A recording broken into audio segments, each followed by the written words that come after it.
Porque hoje a maioria dos políticos simplesmente quer que a gente vote na base da lambança. É o crê ou morre, é o ódio, é a paixão despolitizada, e não querem repartir conosco o diagnóstico, porque quando a gente tem um corpo doente, como o Brasil está doente, do ponto de vista social e econômico, a gente precisa ter um bom médico, e o médico, quando olha, ele faz o exame do diagnóstico, precisa entender a doença, senão não tem remédio. A doença é só para tomar um comprimidinho? Menos mal. Ou a doença pede uma cirurgia mais extensa, mais delicada? Quem vai dizer isso são os exames, são os especialistas, são as pessoas que estudam. Mal comparando, é o que nós deixamos de fazer no Brasil. A política virou isso, ódio, paixão, né? As pessoas brigando na internet, se insultando, famílias desfazendo até laços familiares, e esse é um momento muito difícil para a vida brasileira. Por isso eu estou me virando, tentando transformar a eleição numa proposta de um projeto. O projeto é um plano. O que é que o Brasil é hoje? Onde é que nós queremos chegar? Quanto custa chegar lá? Quem vai fazer o quê? Dividindo as tarefas. O governo tem essa parte, a empresa privada tem essa parte, as ONGs têm essa parte, o capital estrangeiro tem essa parte. A gente organiza isso num plano. E, infelizmente, o único plano que tem para disponibilizar no Brasil sou eu. É esse que eu trago e que não é meu propriamente. Eu consultei durante 40 anos a inteligência do povo brasileiro, me mantive limpo esse período inteiro, já fui governador, já fui prefeito, já fui ministro 2 vezes, já fui deputado, já fui secretário de saúde, ou seja, eu tenho 42 anos de experiência, nunca respondi por nenhum mal feito de processo de corrupção, nada, nem para ser absolvido, isso nada mais é do que a minha obrigação, mas só eu posso dizer isso, né? Não tenho um filho respondendo por nada na justiça, enfim. Mas e qual é esse plano? A minha ideia, Carlos, e depois você me interrompa, porque eu não quero, me apaixonei pelo auditório, não quero falar demais, né? A minha ideia é que o Brasil faça assim, vamos lá, o Brasil hoje é um dos países mais desiguais do mundo. Como é que a gente quer ser daqui 30 anos? O meu plano pensa assim, então eu peguei o país mais pobre da Europa, que é Portugal, que nos deu origem, nós estamos comemorando os 200 anos de independência. Então Portugal é o país mais pobre da Europa. Quais são os indicadores sociais e econômicos de Portugal? Quantas vagas tem nas universidades para garotada? Qual é a expectativa de vida de uma criança ao nascer em Portugal? Qual é a mortalidade materna infantil? Quantas mães morrem no parto? Qual é a taxa de analfabetismo? Qual é a renda por cabeça de Portugal? Então eu peguei Portugal, que é um país, é o mais pobre da Europa, e botei assim, está aqui, o Brasil vai ser, nesse plano, o Brasil vai ser Portugal daqui 30 anos. Eu hoje estou longe, Portugal tem 15 mil euros de renda, o Brasil tem 5, então eu tenho que multiplicar a renda por cabeça do Brasil 3 tantos em 30 anos. Isso é perfeitamente possível, mas aqui está uma guia para a gente, sabendo onde estamos, sabendo onde queremos ir, fazer o esforço, né, no curto prazo, 4 anos, depois 8 anos, depois 10 anos, até chegar lá. E ir avaliando, está funcionando, não está funcionando? Quanto custa isso? De onde é que vem o dinheiro para pagar isso? Para a gente transformar a discussão numa discussão inteligente. E aí, vejam, o Brasil precisa resolver 3 grandes problemas. Eu não vou tratar dos outros 2 aqui, porque eu quero me oferecer para responder questionamentos. O primeiro problema é o seguinte, o que financia, o que paga o desenvolvimento de uma nação é o dinheiro que ela consegue poupar dentro dela mesma. Isso é um assunto para a gente discutir em outra ocasião. O Brasil faz 30 anos que destrói toda a nossa economia na crença de que o capital estrangeiro vai vir para cá financiar nosso desenvolvimento. Isso nunca aconteceu na história da humanidade. O dinheiro que paga o desenvolvimento de uma nação é aquele dinheiro que a própria nação consegue produzir e poupar. Isso é toda uma linha do projeto que está aqui. Não vou ser chato hoje para a gente conversar sobre isso. Tem a ver com o jeito como a gente cobra os impostos, tem a ver do jeito que a gente faz a previdência social, que é o trabalhador que hoje está jovem, contribuindo para poder financiar no futuro aquele que não pode mais trabalhar porque a velhice e a doença chegaram. É o jeito que organiza o mercado de capitais, ou seja, enfim, fica para outro dia a gente encontrar para conversar sobre isso. A outra grande ferramenta que esse eu acho que a iniciativa privada, os empresários têm um papel indispensável, mas eu acho, mais do que tudo, que o governo tem que assumir a responsabilidade por promover a igualdade, superar a injustiça, superar a miséria, sabe? Dar a mão para quem precisa mais, e isso se resolve com inteligência. Então, a ideia é que você organize bem direitinho quem faz o quê, quem é responsável pelo quê. E qual é o critério? A lei do menor esforço. Quem é que faz melhor vender remédio? É o governo ou é o empresário? Parece que é o empresário. porque tem concorrência, as farmácias estão aí em todas as esquinas, então o governo não tinha nada que abrir farmácia dele mesmo. Ok, estou entendendo, não tem problema. Mas quem é que faz melhor petróleo? Petróleo é um insumo energético que contamina tudo. Gasolina, óleo diesel está no preço de tudo, da comida, do remédio, porque paga o frete do caminhão, o caminhão é que leva as mercadorias. Se subiu o preço do petróleo, o petróleo está na base dos fertilizantes. Agora, por exemplo, a comida na casa de vocês subiu 17%, porque o Brasil destruiu a sua indústria de adubo, de fertilizante. Estamos trazendo tudo de fora. Houve uma guerra da Rússia com a Ucrânia, o fertilizante explodiu de preço 2 tantos. 3 tantos. 200% de aumento. Resultado, o fertilizante vai para a roça paga mais caro 2 tantos, vem o preço do tomate, vem o preço da carne, vem o preço do frango, explode, e quem paga o pato é o povo mais pobre. Quem é que tem que organizar isso? A mim me parece que quem sabe melhor fazer isso é o governo. Não quer dizer deixar sozinho o governo, enfim. Mas o que eu queria, para passar também, que não é hora de discutir isso, é que esse plano organiza de forma clara qual é o papel do governo, qual é o papel da iniciativa privada e qual é o papel das estruturas universitárias para produzir a resposta tecnológica e científica que está na base de tudo hoje. Nós estamos aqui filmados, estamos na internet, tudo isso é ciência e tecnologia. O celular que a gente tem, eu gostaria de ter, todo do Brasil vem de fora, toda a microeletrônica vem de fora, 80% de um carro montado aqui no Brasil vem de fora, e a gente quase não tem dólar para pagar, porque tudo que vem de fora paga com dólar.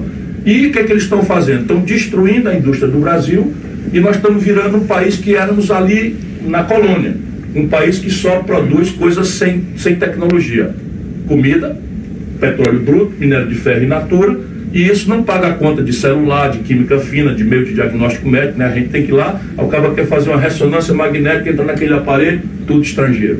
Quer fazer um ultrassom, estrangeiro. Vai tomar um comprimido, estrangeiro, sabe? Não é possível, o país não aguenta. Porém, e aí eu termino aqui, o que é mais importante nesse projeto é que ele entende que sem investimento em gente não tem desenvolvimento. E aqui está a minha grande provocação para o nosso encontro hoje. O Brasil precisa se estabelecer a meta de ser uma das 10 melhores educações públicas do mundo em 15 anos. Nós não podemos deixar por menos, nós precisamos dizer, do jeito que está é uma tragédia, mas a meta é, em 15 anos, o Brasil deve sair de onde está e dar a sua estudantada, a sua juventude, a uma das 10 melhores escolas do mundo, e o prazo é de 15 anos. Isso é possível? É um sonho? É uma mirabolância? Isso é perfeitamente possível. Quando vocês voltarem para casa, vocês que estão nos acompanhando já podem ver, dá uma olhadinha no Google, né? Melhor escola pública básica do Brasil. Vocês vão achar que é o Ceará, o meu estado, e eu tenho orgulho de ter ajudado a fazer, e não demorou mais do que 15 anos, não. Então, um estado muito pobre, do sertão do Nordeste brasileiro, que no imaginário do Brasil é um estado muito, muito pobre, e é mesmo, mas nós temos hoje 79 das 100 melhores escolas públicas do Brasil. Quando chega, e aqui nem é só a iniciativa pública, não. Quando nós chegamos, vocês olham no Google, é bom quando a gente ouve político falar coisa muito bonita, muito boa, a gente desconfia, né? E olha no Google, confere no Google. Pois bem, entra ano e sai ano, o vestibular mais difícil do Brasil é o ITA. E aqui não é o Estado, não. É a comunidade cearense, o peso que nós demos para essa questão da educação. Entra ano, sai ano, 1/3 das vagas do ITA, que é o vestibular mais difícil do Brasil, é conquistado pelos cearenses. 1/3. Todo ano, outro dia eu vi com muito orgulho, para mim, o reitor do ITA dizendo, como vocês sabem, o ITA é uma escola cearense que fica em São Paulo, São José dos Campos, né? Por quê? Porque lá era uma aposta que nós fizemos, e é continuamente. Você entra partido encarnado, entra partido azul, a sociedade incorporou a questão da educação. E essa é a minha grande bandeira, sabe? Transformar a educação pública do Brasil em 15 anos numa das 10 mais. Não é para ficar no governo, não. A gente estabelece a linha, bota na Constituição, e aí todo mundo vai ter que cobrar. Como é que é essa escola? Primeiro, mudar o padrão pedagógico. Essa escola do século XIX, do século XX, do decoreba, sabe, do enciclopedismo raso, que você sai de manhã, um frio desse, tem que tomar banho, que minha cidade é muito chato, né? Você tomar banho num frio desse, pegar um ônibus, descer na escola para ouvir o professor, coitado, se esforçando, e ainda é quem está salvando a lavoura, com o giz dizendo que Pedro Álvares Cabral descobriu o Brasil. Sabe, você entra no Google, você tiver um óculos de realidade virtual, você viaja com o Pedro Álvares Cabral, né? Na escola mais avançada, na escola moderna, você chega junto com o Pedro Álvares Cabral, assiste o Pedro Vaz de Caminha escrevendo a coisa, dá um palpitezinho ali na carta do Pedro Vaz de Caminha. Portanto, mudar o padrão pedagógico do decoreba, do enciclopedismo raso, para que eu quero aprender isso, aquilo, outro, o complexo de Golgi, qual é a função do complexo de Golgi dentro da célula? Ok, mas eu com a realidade virtual eu posso entrar numa célula, eu posso ver o complexo de Golgi gerando a energia motriz da célula, que é a vida, etc, etc. Isso é outra forma de aprender e ela está acontecendo no mundo. No Brasil nós temos que mudar radicalmente essa pedagogia para uma escola emancipadora que prepare o profissional do mundo digital e da economia do conhecimento. Olha o tamanho da tarefa. Isso exige retreinar todo o magistério do Ceará, porque a chave da educação é o professor. Não é só ele, a gestão da escola, os profissionais de apoio, a família tem que ser envolvida, sabe, a avaliação tem que ser em tempo real para acabar ou com a demagogia da promoção automática ou a tragédia de você reprovar um garoto quando a gente pode fazer o oposto. Como é que a gente faz no Ceará? A gente acompanha individualmente, aluno por aluno, em tempo real. Ele começou a ter dificuldade, ao invés de deixar para apurar essa dificuldade no fim do ano, e ele perdeu o ano, a gente acompanha e faz aí um reforço escolar em tempo real. Essa é a linha que eu quero propor para mudar a educação brasileira. Muito obrigado pela sua atenção. Obrigado. O senhor falou nessa questão do ódio. E o Brasil assiste hoje a uma escalada de violência. Nós já tivemos 2 crimes de morte relacionados com diferenças eleitorais. O senhor, por exemplo, já foi ameaçado. Nós ficamos sabendo que quem não votar em determinado candidato não pode mais comer marmita. E ontem, no jogo do São Paulo com o Corinthians, um menino de 14 anos ousou homenagear o time dele, o Corinthians, na hora do gol, e foi não agredido, mas sofreu uma repreensão violenta ali na torcida. O senhor acha que essa escalada de violência tende a continuar se agravando até as eleições? O senhor acha que nós podemos ter episódios mais graves? Por exemplo, pessoas se matando, se enfrentando nas ruas, gente armada, achando que foi incentivada a usar as armas num momento desses? Acho, temo muito por isso e estou lutando para dar minha contribuição para desarmar essa bomba de ódio. Por quê? Porque se vocês olharem, isso cada um de vocês deve examinar, eu sou muito honesto, especialmente diante de juventude, sabe? Nós estamos aqui para conversar, eu estou falando como pai, como avô, e nenhum de vocês deve ficar simpático a mim se tiver outra preferência, embora eu peça atenção para... Simpático a mim se tiver outra preferência, embora eu peça atenção para ouvir as coisas, para entender as coisas. Então, o que está acontecendo no Brasil há 25 anos? O modelo econômico é o mesmo, por isso que o país parou de crescer. Não é problema de Chico, Maria ou Manel. É o modelo econômico. E o modelo de governança política caiu numa certa espécie de cinismo em que ou você se acerta com os corruptos ou dizem você não governa. Isso é devastador. Isso absolutamente é devastador, está levando desencanto à população e não é verdade. A gente pode mudar o modelo econômico. Hoje, por exemplo, não estou dizendo que seja o que o Brasil precisa fazer, mas hoje, por exemplo, a Índia restringiu a exportação de arroz para proteger o indiano da fome. E no Brasil, que nós temos sobra de comida, tem 33 milhões de pessoas passando fome. E o modelo econômico brasileiro não aceita que você faça uma política de abastecimento e preço. Por quê? Porque é um modelo econômico para privilegiar o rico, o poderoso, sabe, o que dá as cartas, enfim. E na governança política, nós, como eles não têm explicação, a corrupção está dos dois lados, eles precisam excitar a população e transferir da nossa inteligência para o nosso fígado a decisão política. Ora, qualquer nação madura vai para a eleição obrigando todos os candidatos a refletir sobre os problemas. O que é que você pensa da saúde? Por que a saúde está tão precária? Como é que você pensa resolver? E tem dinheiro para isso? De onde é que vem o dinheiro para isso? Qual é o prazo? Qual é a meta? Toda nação faz assim. Se vocês olharem, estão acompanhando na televisão, é só insulto, é só agressão, é só para quê? Porque nenhum deles tem coerência para dizer porque eles são a causa do problema. Nenhum deles pode dizer, eu vou fazer, porque tendo a oportunidade, um que já está, outro que governou 4 mandatos, não fez. Então, o que é que resta? Excitar os ódios e as paixões. Então, eu tiro da cabeça das pessoas a ideia de disputar uma eleição pensando o que é melhor para mim E vou levar as pessoas a decidir pelo fígado, porque eu sou Corinthians, pouco me importa se o Corinthians ganha ou perde, eu sou Corinthians, acabou. Eu sou Palmeiras, eu sou São Paulo, e infelizmente ou felizmente a política não é paixão e ódio, muito menos. E os responsáveis por isso não pagam, porque andam cercados de segurança. Estão trancados dentro das suas bolhas. Quem vai morrer, quem vai sofrer, quem está sendo constrangido é o nosso povo mais simples na rua. Eu temo muito por isso e peço a Deus que a gente desarme essa bomba. Candidato, o senhor, todos nós ficamos sabendo hoje cedo, não sei se o senhor já sabia até antes, mas as Forças Armadas brasileiras vão apurar a eleição numa espécie de apuração paralela em 385 urnas, um sistema que sempre foi confiado, até por lei, pela Constituição, à Justiça Eleitoral. O senhor acha essa atitude, embora por mais bem intencionada que seja, correta? Não, isso vai nos transformando gradualmente naquilo que o preconceito internacional chama de república de banana. Sabe, quando você começa a dar prevalência a determinados grupos e que a Constituição não atribui a eles essa responsabilidade, você vai se igualando a essas republiquetas que são guiadas e dirigidas por tiranetes ou por ditadores corruptos, como a Nicarágua, por exemplo, como a Venezuela, por exemplo, e isso vai se transformando para nós no Brasil. Então, qual é o papel das Forças Armadas? O papel das Forças Armadas é a defesa nacional, é a capacidade que o país tem que ter de dizer não, de se fazer respeitado. Não é para brigar com ninguém, mas é para ter capacidade de se defender se alguém resolver se intrometer na nossa própria decisão do que nós queremos para o nosso rumo, para o nosso destino. O que tem a ver Forças Armadas acompanhando a apuração de urna?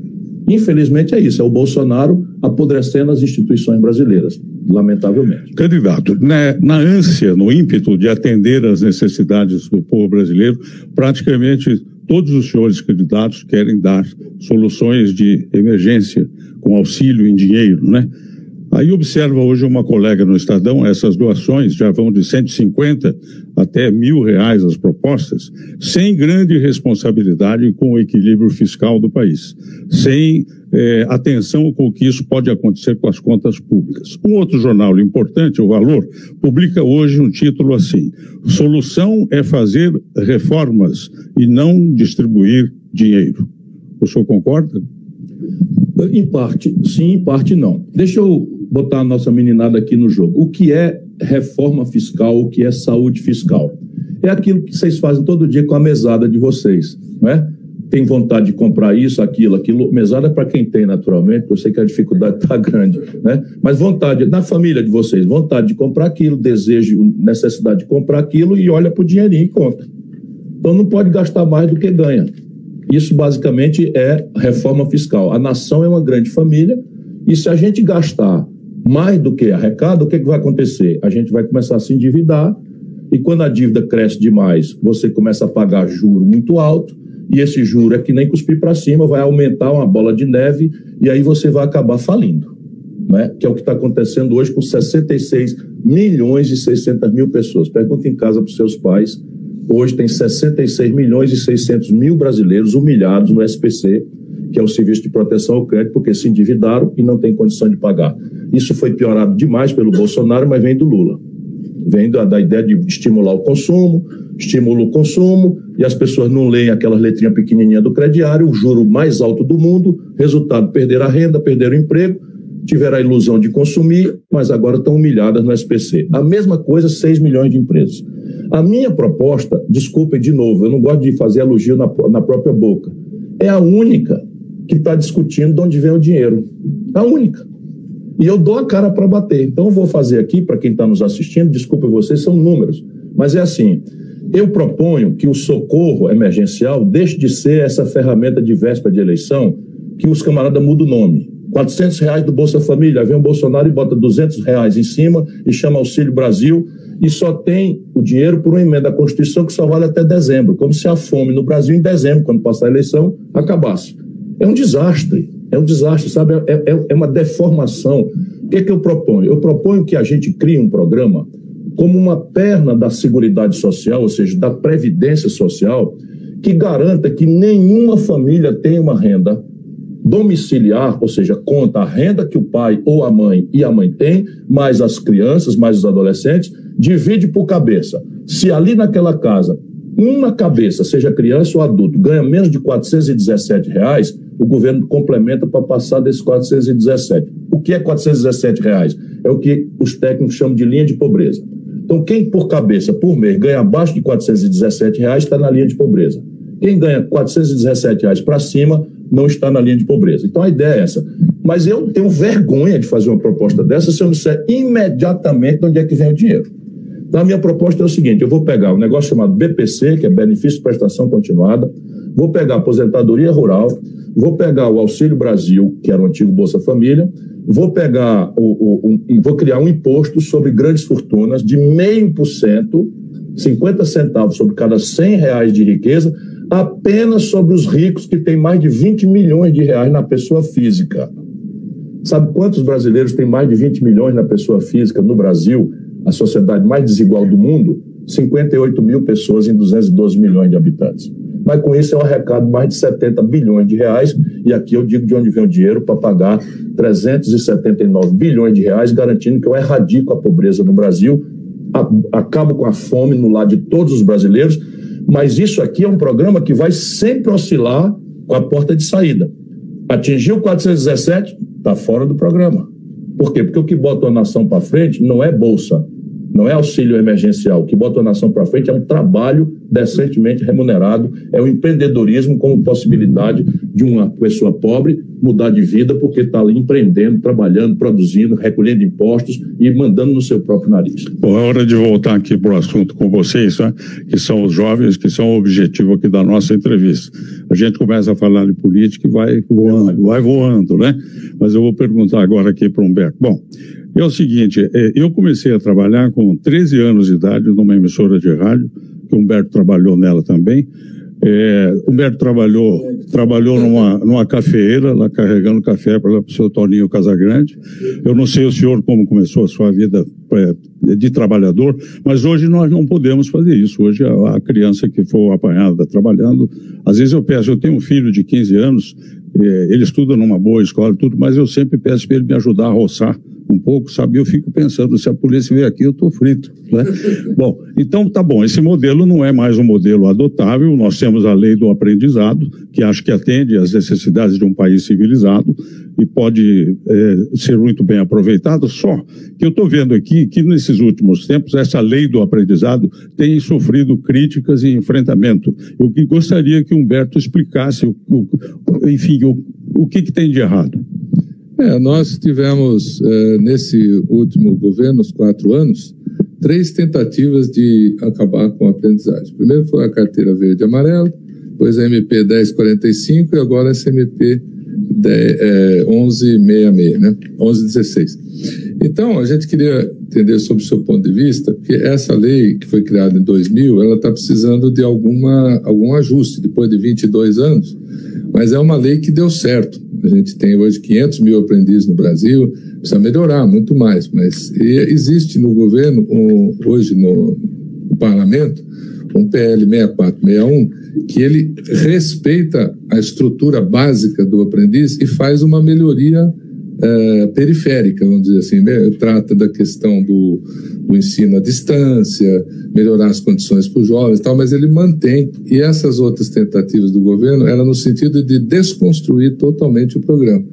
Então a gente queria entender se o candidato apoia essa estrutura do jovem aprendiz, que é o jovem que trabalha 5 dias por semana, um dia ele fica na escola conosco, aprendendo, que estão aqui os jovens hoje, e os outros 4 dias eles trabalham na Magazine Luiza, no Banco Itaú, nas grandes empresas nacionais, e é um programa que tem dado certo. Não se sabe por que razão, uma pequena parte dos empresários associado ao governo, ao Ministério, um pessoal que estava no Ministério do Trabalho, Justiça seja feita, hoje o ministro Oliveira não pensa assim, mas quer acabar com o programa do aprendiz, e nós temos essa missão.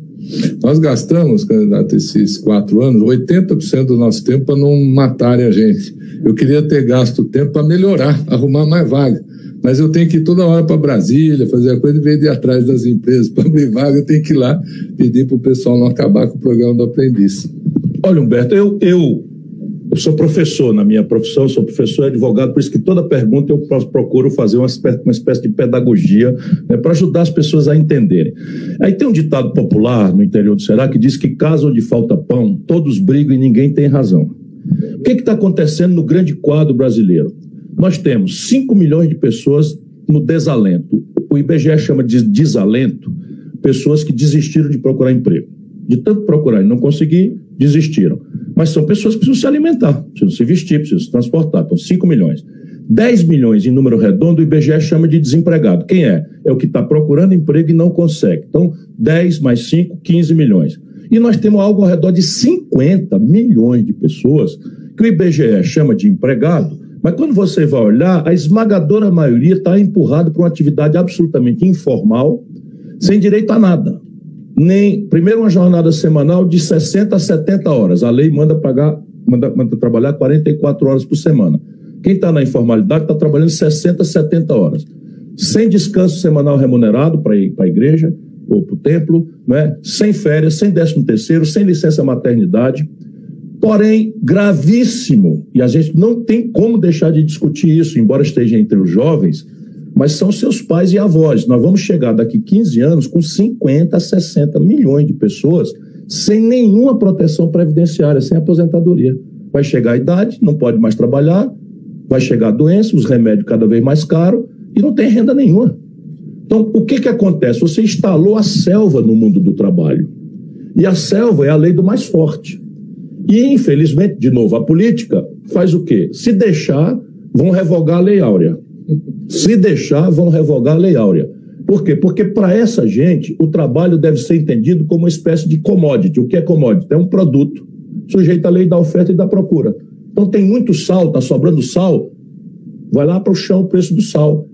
Só que o trabalho decentemente remunerado é a base da renda da população, que por sua vez é a base do êxito empresarial. Ninguém precisa ser economista para entender como é que o empresário ganha muito, ganha lucro, vendendo muito. Para ele vender muito, ele tem que ter um freguês capaz de comprar. E aí o que está acontecendo no Brasil? Eles estão destruindo a renda do povo e não entende por que 600 mil lojas de comércio fecharam no Brasil nesses últimos 11 anos. 38 mil indústrias fecharam no Brasil. Esse é o grande cenário em que a disputa por uma ocupação virou uma coisa absolutamente selvagem. Por quê? Porque está nascendo 27 milhões de pessoas numa década e o país nessa década inteira não cresceu. 3 de Bolsonaro, 8 de PT. E aqui não é para falar mal de ninguém, não. É para constatar o diagnóstico. Ou a gente entende o diagnóstico, a doença, ou não tem como curar a doença. E aí, vamos lá. Começam a sacrificar as coisas. Por quê? Porque aqui, ali, ao invés de eu pagar um trabalhador com carteira assinada, não é, com todas as franquias e tal que são onerosas no Brasil, eu contrato um menor aprendiz por um preço muito mais baixo. E aí a pressão do empresário se associa com a pressão despolitizada de quem está desempregado e vai criando esse ambiente para a demagogia em Brasília fazer. Conte comigo para a proteção disso. E eu digo por quê? Não é para agradar você, que me agradaria muito agradá-los pelo exemplo que vocês são. Eu fui governador e prefeito. Eu vi a dramaticidade dos adolescentes no Ceará sem ter alternativa de nada, percebe? E o gavião do narcotráfico ali, a propaganda na televisão, compre, compre, compre, o menininho querendo comprar as coisas, que é justo que tem, a renda dele não dá, a mãe não tem, o pai não tem, enquanto isso a facção criminosa como um gavião ali, ó, aqui, olha, não é nada demais não, pega essa trouxinha aqui, vende ali, você vai ganhar tal, não sei o que, tá, e puf, cai na ilusão. A população carcerária brasileira, do Lula para cá, e foi uma lei que o Lula fez, basicamente saiu de 280. Ele acha que isso é bom, encarceramento.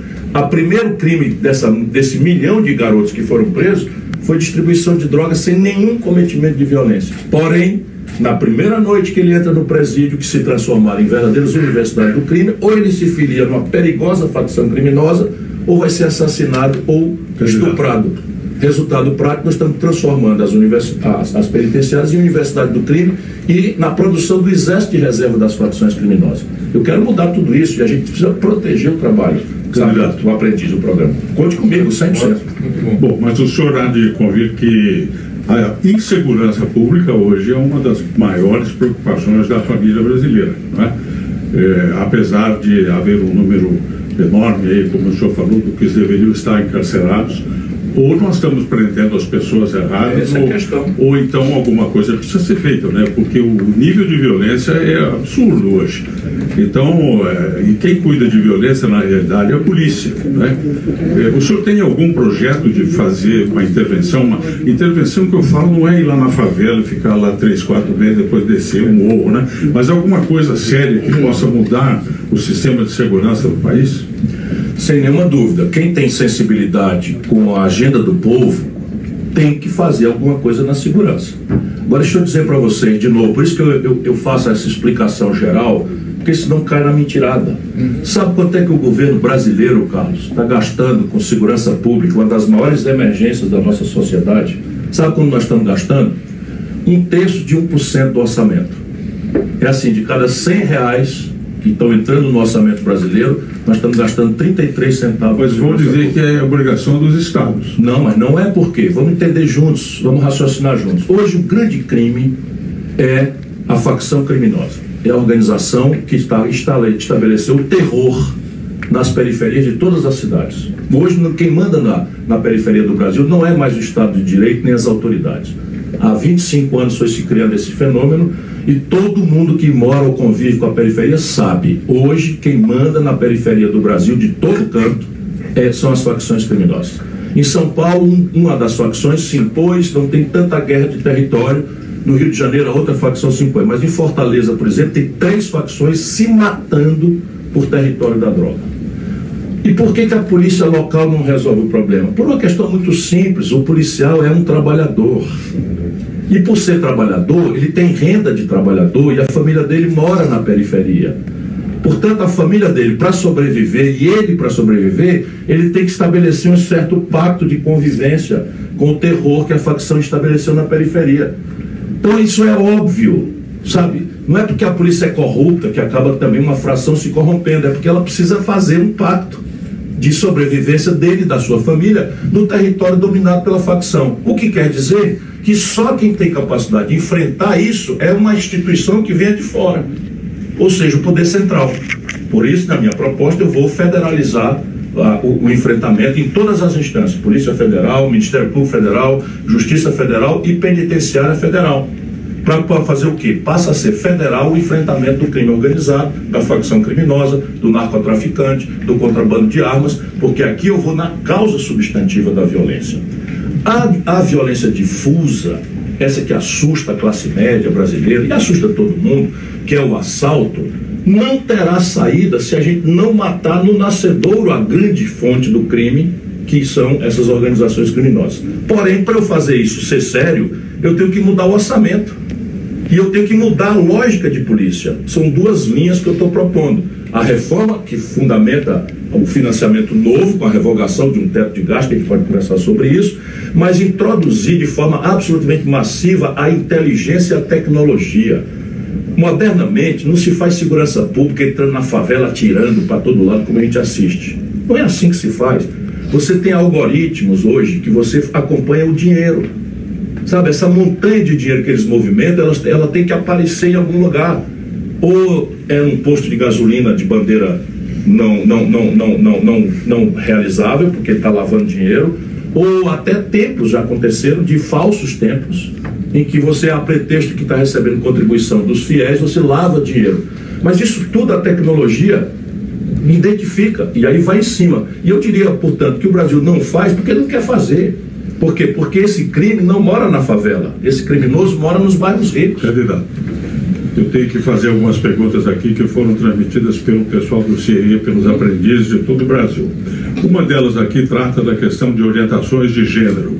Então diz aqui quem perguntou: o Brasil é um dos países que mais matam travestis e transexuais no mundo.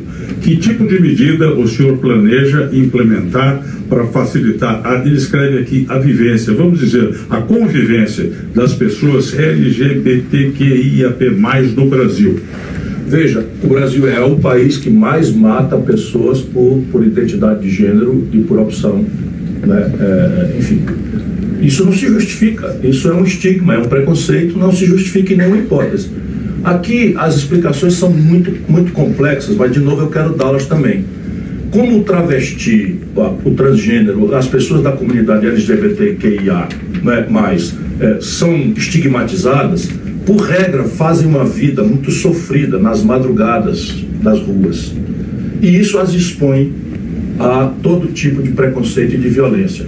Portanto, nós temos que entender isso e acudir, acolher, proteger e fazer um massivo programa de requalificação e para o trabalho, para que essas pessoas não tenham como única alternativa, por regra, a prostituição. No caso aí, eu conheço o drama, nós temos muitas pessoas da comunidade LGBTQIA+, candidatas do meu partido. Legislação brasileira é moderna, é avançada, não é por falta de legislação, é por falta de empoderamento, é por falta de exemplaridade que nós precisamos construir. E um massivo e permanente programa de educação. Sem educar o nosso povo para lecionar a tolerância, o respeito à diversidade, o respeito à diferença, o fim da intransigência, o fim da intolerância, o fim da manipulação da religiosidade do povo, da moral das famílias brasileiras para fim de cooptação política, tudo isso é uma tragédia que só, de novo, o debate político vai aclarar. Candidato, em um conjunto de 79 países avaliados no PISA, que é um nível internacional de avaliação da educação, o Brasil se encontra entre os últimos no conhecimento de matemática, ciência e leitura. Como resolver isso? Outra pergunta que cabe aqui também é a questão da precariedade da mão de obra no país inteiro. O senhor faz serviços também, o senhor sabe que hoje para contratar um pedreiro, um técnico agrícola, um mecânico, está cada vez mais difícil. A gente não tem colocação no mercado e muito menos preparo. De trás para diante, o Brasil hoje tem 500 mil vagas abertas para profissionais de TI, tecnologia da informática, tecnologia da informação. E o Brasil tem aquele monte de milhões de brasileiros desempregados. A diferença é basicamente qualificação. É a nossa escola, que é aquele enciclopedismo raso que não prepara nem para a vida, nem para o trabalho. Portanto, se você quer responder a essa questão da qualidade da educação, o PISA, e você quer responder a questão da preparação do jovem para a vida e para o trabalho, é preciso apostar num projeto. Não é? Porque educação é uma coisa de fôlego, é uma coisa de longo prazo. Tem que ter a concepção, tem que ter o orçamento, eu estou obsessivamente chamando a atenção, não é? E você tem que ter avaliação, prêmios para e supervisão e apoio para quem não consegue fazer os padrões. Isso é possível? O Brasil está esmagado pela mediocridade, pelos dois candidatos que estão aí disputando ódio e paixão, porque eles não têm como explicar. O PT teve quatro eleições no Brasil. E aí está o resultado do PISA. É concreto. O PISA é o seguinte, avalio, aqui no Brasil nós temos o IDEB, avalia o PISA. O PISA que avalia matemática, literatura, leitura e ciências, é avaliação internacional. É possível fazer? Perfeitamente possível. Anotem, por favor, aí vocês que estão aí, Escola Lísia Pimentel. Essa escola fica em Sobral, no interior do Ceará. Se essa escola fosse padrão no Brasil, ela está lá no sertão do Nordeste, a minha cidade. Escola Lísia Pimentel. Se essa escola pública do estado do Ceará, mas ela é típica de todas as escolas que eu estou propondo para o Brasil e que nós já fazemos no Ceará, só para mostrar que é possível. Então, nessa Lísia Pimentel, se ela fosse uma escola da França, ela seria o 3º lugar do mundo em leitura, no PISA. Ela seria o 12º lugar em ciências e seria o 13º lugar do mundo em matemática. E ela está lá no sertão do Ceará. Ora, se o Ceará, um estado pobre como o nosso, pode fazer, isso vale para toda a nossa escola de nível médio de tempo integral. Mas eu estou dando um exemplo de uma que eu trouxe para a televisão, porque no Brasil nós temos falta proposta, e quando alguém como eu faz a proposta, trata a estrutura toda de descredibilizar. Ah, mentira, promessa mentirosa, porque a maioria faz mesmo promessa mentirosa. Eu estou trazendo o padrão, o modelo, estou mostrando o exemplo que funciona e estou dando a cara para bater, dizendo de onde vou tirar o dinheiro para fazer isso acontecer, estou dando o prazo, estou dando o método de fazer. É só o que eu preciso, é uma chance para ver se a gente mostra isso aí para acontecer no Brasil. Candidato, vamos falar de política outra vez um pouquinho, já que o senhor falou nos dois candidatos.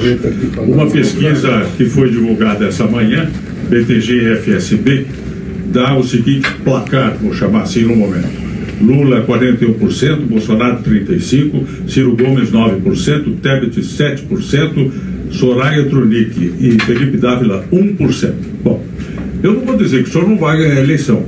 Todo mundo está dizendo que não, que os outros dois vão chegar lá. Agora, Marina Silva reaproximou-se do presidente Lula. E se o Lula chegar lá na final, seguramente ele vai precisar do seu apoio e daqueles que hoje votam no senhor, se o senhor não chegar também, evidentemente. Alguma possibilidade? Carlos, eu tenho sido constrangido, e essa é a palavra mesmo, eu sei que não é a sua intenção, mas eu tenho sido constrangido com essa pergunta que não é delicada. Por quê? Porque eu acordei hoje de novo, de madrugada, estou aqui batalhando, estou aqui lutando, estou dando a cara para bater, sabe, sou uma pessoa que me preservei limpo, eu não concordo com nada do que o Lula representa, sabe, o Lula se corrompeu mesmo, eu vi de perto, eu não concordo com nada que o Bolsonaro representa, agora eu sou obrigado, numa democracia que eu ajudei a fazer com sacrifício, eu estava lá na luta para construir a democracia, para garantir a liberdade de todo mundo poder participar, eu agora vou ter que votar em um de dois corruptos, eu não voto. Sabe, eu não voto em dois camaradas que venderam o Brasil para banqueirada, eu não voto em quem destruiu a confiança do nosso povo no nosso futuro, não há a menor chance. E como eu não quero me omitir, eu estou aqui, trabalhando humildemente, trabalhando de forma obstinada, e o povo que vai dizer lá no dia, sabe, não tem força humana que me tire a tarefa e o dever de proteger o Brasil do desastre que eu estou vendo que vai acontecer. Em 2018 eu era candidato. Sabe, o Lula de dentro da cadeia mentiu para o povo que era candidato. Na véspera da eleição, quando o tribunal disse que ele não era candidato, que todo mundo sabia, ele pegou o Haddad, que tinha acabado de perder a eleição para a reeleição de São Paulo, para perder de propósito para o Bolsonaro. E eu estava lá, não façam isso, pelo amor de Deus. Eu sou um democrata visceral, não abateu a minha paixão, o meu amor pelo Brasil. Em vez de ficar decepcionado, eu estou procurando aqui lutar mais ainda. Estou vendo acontecer de novo. Agora, qual é o meu papel? Aderir a um desses dois que destruíram o meu país? Não, eu vou lutar até o fim. O povo brasileiro, abaixo de Deus, é quem vai dizer se eu fui eleito ou não.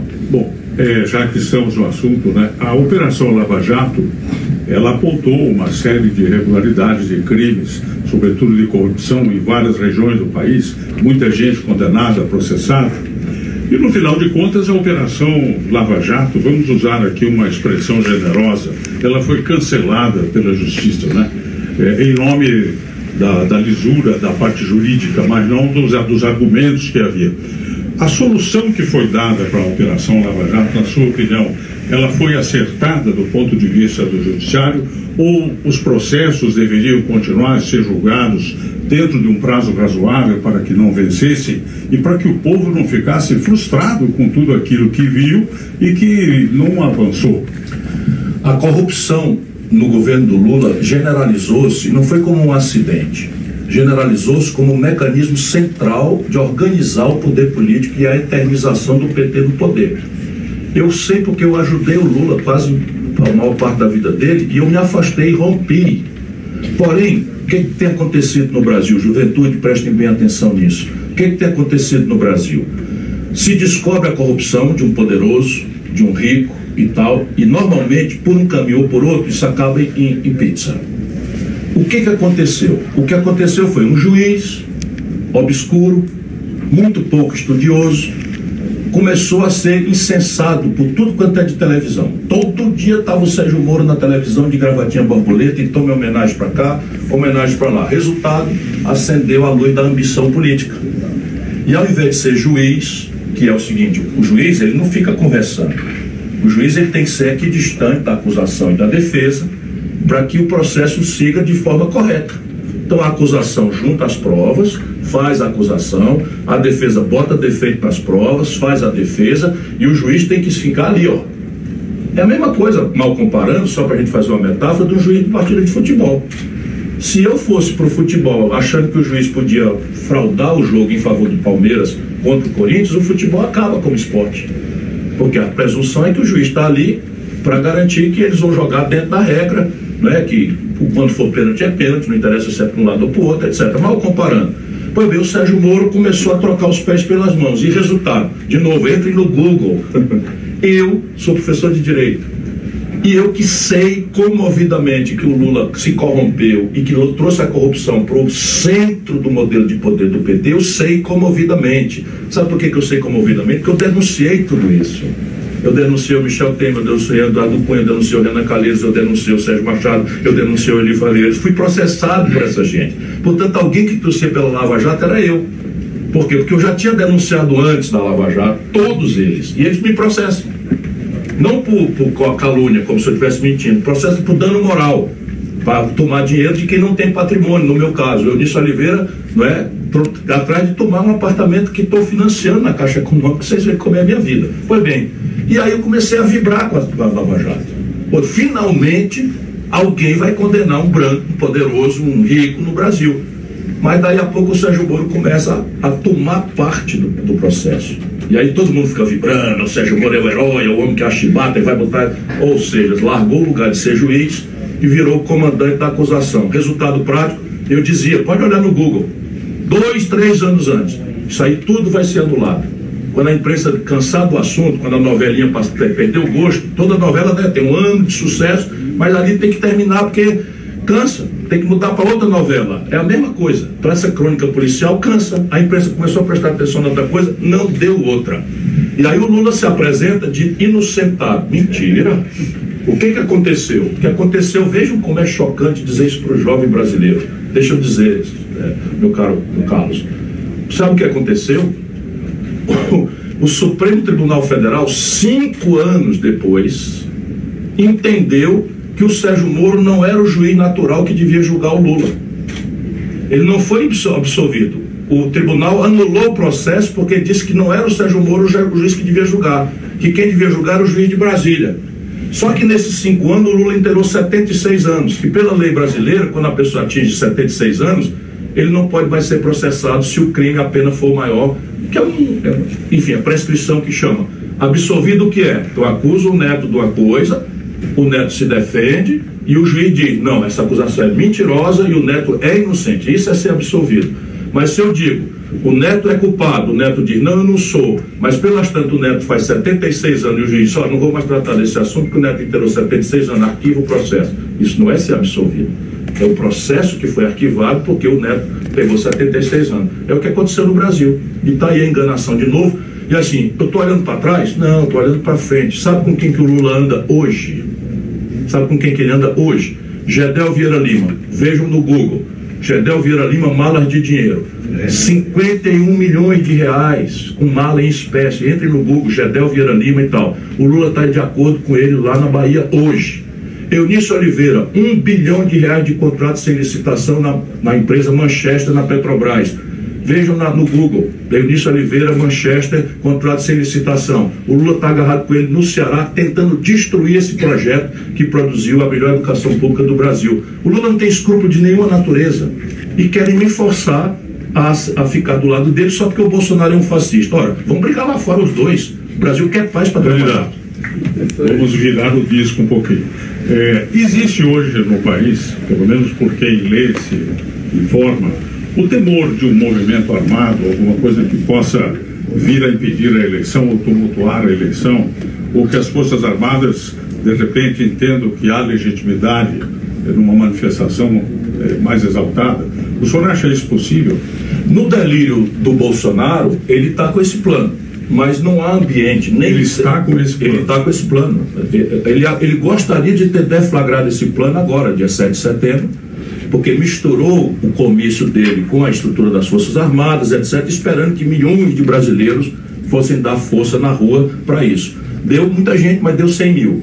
Então 100 mil é 1/10 de 1 milhão. Então, ainda bem que o nível de fanático... E ali naqueles 100 mil tinha muita gente que estava de boa fé, comemorando de forma patriótica os 200 anos, e ainda teve que passar vergonha nos jornais do mundo inteiro, o presidente falando aquilo que falou, que eu não vou falar aqui na frente de vocês, porque eu tenho vergonha, né, do camarada fazer aquele discurso e tal. Que, aliás, o Lula fala a mesma coisa. O Lula diz que tem tesão de 20 anos e o Bolsonaro diz que é imbrochável. Olha onde nós fomos parar. Olha onde nós fomos parar. Eu estou reproduzindo aqui envergonhado. Né? Dá vontade de ficar vermelho, quer dizer, eu fico vermelho sem vontade, dá vontade de estar a mão no rosto. Esse é o nosso país. Esse é o nosso país. Mas de novo, vai ter força? Não. Por quê? Porque aqui dentro não tem nenhum governador de estado apoiando essa aventura, ao contrário de 64, que tinha São Paulo, Rio e Minas, os 3 governadores apoiando. Você não tem uma única força econômica, nem Febraban, que estava no golpe de 64, nem Fiesp, que agora tem um democrata visceral, que é o Josué, que é um grande brasileiro. Enfim, não tem nenhum grupo social, nenhuma igreja.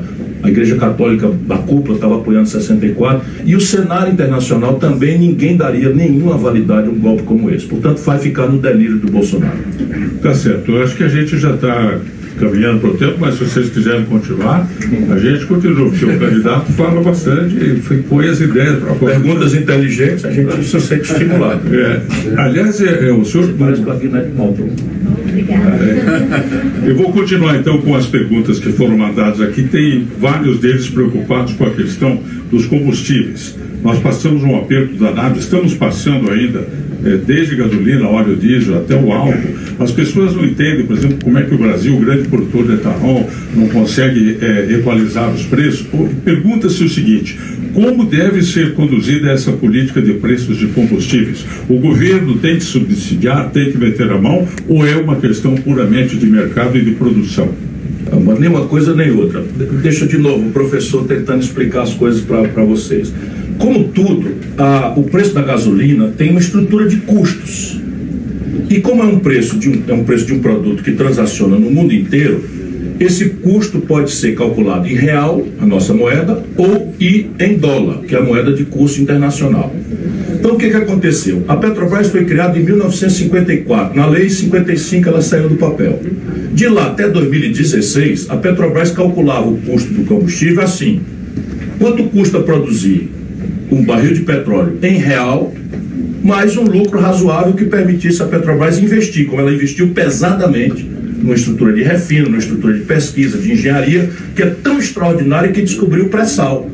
Não existe no mundo, nenhum país do mundo achava na literatura que abaixo do pré-sal, você sabe o que é o pré-sal? É uma lâmina d'água de 100, 200, 300 metros, é uma lâmina de terra de 200, 300, 500, 600 metros, é uma lâmina de sal de 200 metros, abaixo disso, petróleo. Então não existia nem na literatura, nem nada, e a engenharia brasileira, vocês, a inteligência do Brasil, descobriu o pré-sal. E começou a explorar o pré-sal. Quando você começa a explorar uma coisa, o custo que você gastou para começar a tirar o primeiro barril sai por $1 bilhão. Todo mundo é para entender, eu gastei $1 bilhão para tirar o primeiro barril. Então quanto é que custa esse barril? Custa $1 bilhão que eu gastei para tirar. Mas se eu tirar 2, esse custo é $500 milhões. Se eu tirar 4, esse custo é $200 milhões. Ganho de quanto? Sabe quanto é que está custando hoje o barril? De tanto barril de petróleo que nós temos, e já porque amortizamos o investimento, está saindo por $10 o barril. $10 o barril de petróleo da Petrobras produzido. Portanto, a Petrobras devia cobrar $10, que é o que ela gasta para produzir, mais um lucro razoável, em linha com as melhores práticas internacionais, que é 6 a 9%, e pronto.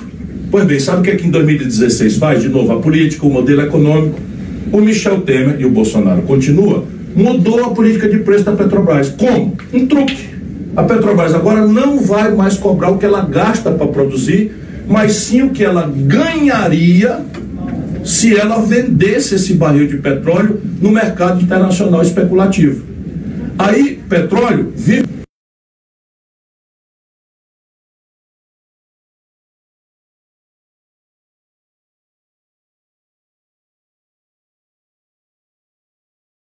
Então a Rússia invadiu a Ucrânia, o petróleo bateu em $140. O que é que fez a Petrobras? Pega os $10 que ela gasta e cobra da população brasileira 140. Como é que a gente prova isso? No lucro. Quando o lucro da Petrobras? 38%. A maior competidora dela tem 9% de lucro. E o que é que esse lucro acontece? Vem para o povo brasileiro, a Petrobras abateu sua dívida? Não. Aumentou o investimento? Não. Enfim, o que é que ela fez? Distribuiu inteirinho para os donos da bola, que são os banqueiros, a quem o Lula e o Bolsonaro e o Michel Temer e o Fernando Henrique deram a maioria do capital não votante da Petrobras. Então veja, a Petrobras, de novo, olhem no Google, a Petrobras foi a companhia que distribuiu mais dividendos no mundo inteiro no último semestre. Não foi a Amazon, não foi a SpaceX, não foi a Microsoft, não foi a Apple, nenhuma companhia chinesa, nenhum banco francês, nada. A Petrobras, uma companhia de um país atrasado, com a economia estagnada, foi a que distribuiu mais lucros do mundo, tirado do bolso do nosso povo. Eu, presidente, não vou fazer nenhum truque, vai ser assim: quanto custa produzir o barril de petróleo? $10. Quanto é que é um lucro razoável? 9%. Bota ali o 9%, bota um pouquinho mais para bater as dívidas, e esse vai ser o preço transferido para a população. É assim que se deve fazer. Por quê? Como é que compra o sanduíche quando vocês estão na praça, no dogão? Como é que custa o sanduíche? Todo mundo sabe. Vem o outro e toma o freguês, não é assim que funciona? Pois bem, a Petrobras tem um monopólio na prática. Ela não tem concorrente. Aí vamos privatizar, vamos. A Petrobras ela tem um monopólio e ela nunca fez para concorrer com ela mesma. Então ela tem uma refinaria na Bahia, outra no Rio de Janeiro e tal. Então a do Rio de Janeiro não chega lá na Bahia. Aí entregaram para a iniciativa privada a refinaria Landulfo Alves da Bahia. Pergunto qual é o óleo diesel mais caro do Brasil. Aqui foi privatizada. Por quê? Porque não tem concorrência. Renato, eu queria fazer agora uma pergunta pessoal, não tem nada a ver com o CIE. Anos atrás, quando o seu irmão Cid Gomes pilotou uma retroescavadeira e ameaçou jogá-la contra uma multidão, havia ali até mulheres, crianças, infelizmente ele acabou levando um tiro, o senhor se posicionou favorável à atitude do seu irmão. O senhor manteria essa opinião hoje? Claro, até porque a pergunta está desinformada. Deixa eu explicar de fato o que aconteceu. A sua pergunta anterior, perguntando sobre golpe militar, tem a ver com isso aqui. Lá no Ceará se organizou uma facção criminosa dentro da polícia. E eles lideraram um motim selvagem que matou numa noite mais de 20 pessoas. E o Ceará tem 184 municípios. O nosso, que tem a melhor educação pública do Brasil, chama Sobral, confiram no Google. O nosso município é um dos 184. O que é que fizeram os amotinados da polícia? Não tinha mulher nenhuma aqui. Só bandido. Todos já foram expulsos da polícia. Só marginais, mascarados, com arma na mão, foram para a nossa cidade e começaram a fechar o comércio e a fechar as escolas. Na base do terror. Arma na mão. Todas as imagens estão aí para quem quiser acompanhar. Sentados sem camisa, nas viaturas da polícia, com arma na mão, mandando fechar o comércio, fechar as escolas, aterrorizando todo mundo. Aí, tudo de máscara, chama balaclava, essa máscara e tal. Tá aqui, o Valdir estava lá. Resultado, as pessoas, sim, o judiciário já tinha declarado a greve ilegal, o Ministério Público já tinha declarado a greve ilegal e o governador estava desmoralizado. Ninguém estava obedecendo, tudo bandido. E a polícia do Ceará é uma polícia muito boa, muito séria, é uma minoria, mas de bandidos perigosíssimos. Já foram quase todos expulsos. Pois bem, o Cid é o camarada que todo mundo quer bem a ele, foi prefeito lá, as pessoas ligando, pelo amor de Deus, faça alguma coisa. O que ele fez? Foi para lá e resolveu juntar o povo e começou a reabrir o comércio e reabrir as escolas e deixando companheiros nossos com a camiseta amarela, civis, né, tomando conta e tal. Aí eles se encolheram e foram e fecharam a rua. Tem nada de mulher e criança, foram lá e fecharam a rua. O Cid estava numa retroescavadeira e foi para lá para quebrar uma barreira, não foi para cima de multidão nenhuma, era só puro bandido armado. Tanto que o Cid não atirou em ninguém, estava desarmado. Quem recebeu 2 tiros no peito e não morreu porque Deus é grande? O Cid. Será que nós vamos transformar a vítima em algoz agora? Eu tenho orgulho de ter testemunhado esse gesto de fidelidade do Cid ao povo de Sobral. Tá, mas deixa eu colocar uma coisa aqui. E assim será. Se militar for tentar golpe no Brasil, eu, presidente da República, eles serão enfrentados do jeito que for necessário. Tá. Na verdade é o seguinte, acho que a vida de uma mulher, de uma criança ou de uma... Mulher e criança é mentira deles, Carlos. Então só estavam lá bandidos. E ninguém pode transformar em vítima quem deu os tiros no peito de um senador da República. Eu só perguntei se o senhor... Você perguntou porque você viu a versão. Esse pensamento. Eu mantenho com orgulho. Claro, só você, eu não teria feito assim, Agora, você não vai enfrentar bandido armado, terrorista, com flores. Até a hora que o Brasil precisar enfrentar um atentado, é que nós vamos aprender isso. Ninguém enfrenta bandido armado com flores. Pois não, Humberto. Não, eu acho que nós estamos aí caminhando para o final, né? Temos um compromisso de internet com os jovens. Eu achei muito proveitosa a conversa, queria agradecer mais uma vez a sinceridade, a contundência, o respaldo às suas propostas em conta. Eu queria tomar a liberdade de lhe entregar uma carta com uma proposta, que é uma proposta do CIE que nós entregamos para o atual governo, não conseguimos sensibilizar, que é mais ou menos o seguinte: o programa do Aprendiz, ele só trata da grande empresa. Pequena e média empresa está fora, porque elas não são obrigadas. A gente fala em criar 400 mil vagas de aprendizes para pequena e média empresa. Então, hoje quem tem aprendiz é a da Alquímica, o Banco Itaú, Santander, não sei o quê, mas o pequeno contador lá de Sobral, ele não é obrigado a ter um aprendiz. Então, nossa proposta é o seguinte: a pequena e média empresa contrata um aprendiz que vai ganhar lá R$700, R$800, e o governo paga metade do salário e a empresa paga a outra metade para ajudar. Aí um programa desse custaria, para 400 mil vagas, que é praticamente dobrar o número de aprendizes, gastaria R$1,5 bilhão por ano. Parece muito dinheiro, mas se a gente for ver o orçamento público, que é de 1.780 trilhões, eu disse isso... O orçamento público só... Desculpa, olha aqui como é que funcionam as coisas, não é culpa dele. Sabe quanto é o orçamento brasileiro? 4,8 trilhões de reais. Por que ele fala em 1,8 trilhão? Porque a metade, 52 bilhões, é juro para dívida, que é uma despesa corrente que ninguém fala. É isso mesmo. Tem razão. E é igual o gasto corrente, papel higiênico para o banheiro da escola, gasolina para o carro da polícia, é gasto corrente. Mas no Brasil a imprensa cuida de tirar da cabeça do povo que mais da metade do orçamento brasileiro é juro para banco. Você está dizendo aqui, desculpe lhe interromper, 1,5 bilhão para botar 400 mil aprendizes. Sabe quanto é que o governo Bolsonaro entregou nos últimos 12 meses para os bancos, só de juro? 500 bilhões. Exato. 500 bilhões de reais. Esse é o ponto.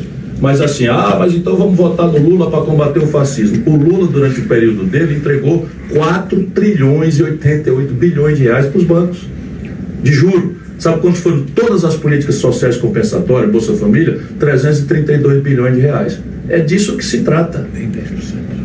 Exato. É exatamente isso. A gente fala do orçamento de gastos correntes, né? Tirando juros. Mas juro é gasto. É claro que é, exato. Mas mesmo assim, vamos deixar para 1.780, 1,5 bilhão seria pouco também, tá certo? Nada. Mesmo dentro do conceito errado. Então a gente levou essa proposta, não encontramos eco, e nós achamos o seguinte: para alavancar o programa do aprendiz, nós não precisamos de medida provisória, nós precisamos que bote um dinheirinho na mesa para fazer essa atual lei avançar, né? E o governo ficou muito só fazendo medida provisória, e a gente acha que então, primeiro, o novo presidente deveria assumir que o programa do aprendiz é uma coisa boa, e só assumindo isso e tendo esse discurso já ajuda bastante. E aí botar 1,5 bilhão na mesa vai dobrar o número de aprendizes e dar uma chance para a nossa juventude. Então eu queria deixar com o senhor esse ofício, gostaria que o senhor se comprometesse. Recebo com o maior prazer, me comprometo com a tese, eu vou ler aqui o que está escrito. Claro. Mas veja, o modelo de escola que eu proponho é o que nós já praticamos no Ceará. Na nossa escola profissionalizante do Ceará, nós pagamos o estágio, o governo do estado paga o estágio da juventude nas empresas 6 meses. Certo. Paga tudo.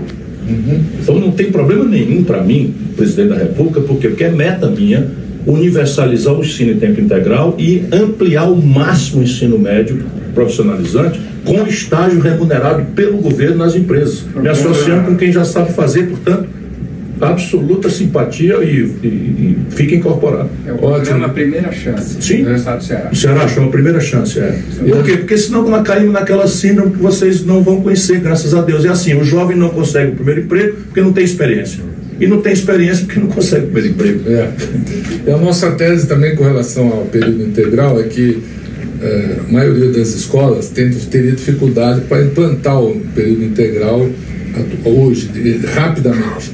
O aprendiz podia ser acoplado. Então, de manhã o menino estuda na escola e à tarde ele faz o programa de aprendizagem, que também tem formação e tal. Então, você passaria a ter o período integral de imediato. Porque se você for fazer... o Ceará é um caso de sucesso, mas fora do Ceará, outros estados, teria muita dificuldade para ele integral. Tem que dobrar o número de professores, dobrar o gasto com energia elétrica, lanche, todas essas coisas.